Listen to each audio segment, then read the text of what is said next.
Watch out for yourselves in any kind of greed. Life does not consist in an abundance of possession. So, if we see rich people, so we think they are blessed.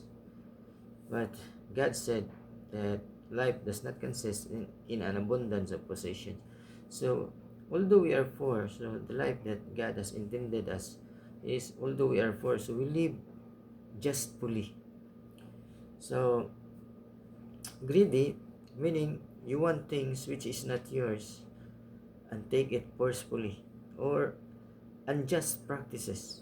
So, like for example, uh, two people were working and they earn same salary, and during the break time, one guy save his money. He don't want to spend his money for food for himself, but he save his money. But he asked his friends to buy him, or he want that his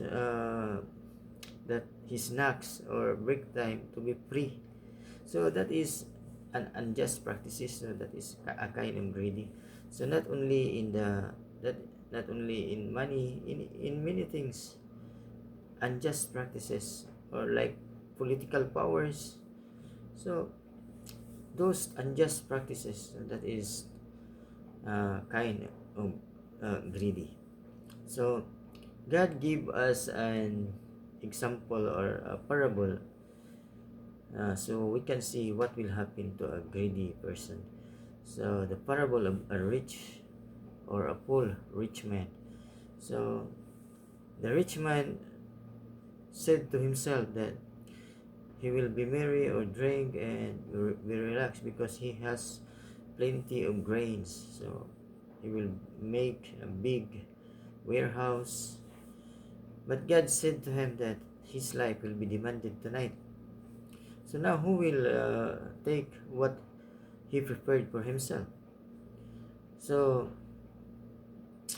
so you heard the saying that the bad people will live longer than the good people, or the good people die early than the bad people.